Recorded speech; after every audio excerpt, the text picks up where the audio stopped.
तुम्हाला अधिकार आहे. जर नागरिकांना अशा पद्धतीनं बिल्डर त्यांचं काम जर थांबलं ते स्टॉपवर तसं करा ना. आता एवढे नागरिक सांगतायत त्यांनी त्यांच्याकडे फ्लॅट घेऊन त्याला जर मस्ती आलेली असेल तर जे आपल्या हातात आहे ते ऍक्शन घ्यायची. हिंजवडीला असंच झालं तेव्हा ते सगळे सरळ आले आणि मग ते एक एक एक एक कामं आपण ते स्ट्रॉंग वॉटर जाण्याच्या करता आपण इमारती मोठ्या पाडल्या. स्टॉपवर करा. अल्कोहोल शॉप्स आहेत तिथे कन्झम्पशन पण होते, म्हणजे खूप त्रास होते त्यांचा. 2 शॉप आहेत, हे कंप्लेंट खूप वेळा दिलेली आहे. ते फ्रंटला तोंडालाच आहे आणि तिथं बाहेर 2 हातगाड्या बाहेर लागल्यात अंडाबुरीचे त्याच्या. नाही काल दिलेलं आहे ते काय? नाही हा नाही. काल एक मी सांगितलं ना बंद करायला. तो ह्याचा आहे, तो कोंडव्याचा विषय. नाही इथं तिथं आजूबाजूला एक मिनिट, तिथं आजूबाजूला शाळा आहे का? आमचा नियम आहे शाळा आहे साईडला. ते जवळ शाळा असेल तर आम्ही ते दुकान 100 मीटर मध्ये शाळा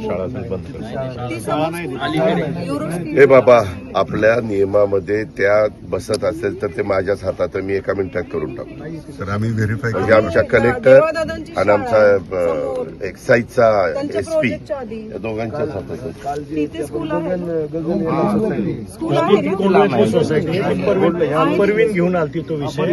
हा विषय मला माहिती आहे दादा. इथं का झालंय की ते दुकान विकतंय हे ठीक आहे, त्याच्या बाहेर 2 हातगाड्या उभ्या केल्यात आणि लोक तिथंच विकत घेतात. त्या हातगाडीवर अंडा भुर्जी मिळते, तिथंच लिकर कन्झ्युम करतायत आणि त्याच्यामुळे सगळ्या महिलांना नागरिकांना त्रास होतोय.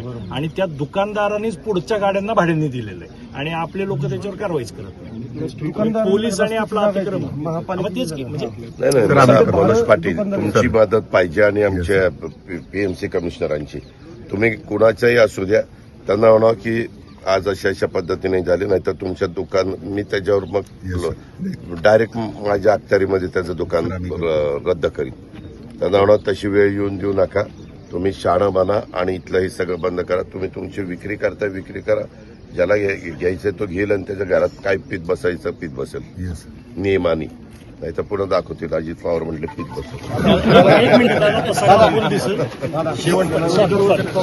1 मिनिट सगळ्या बाजूला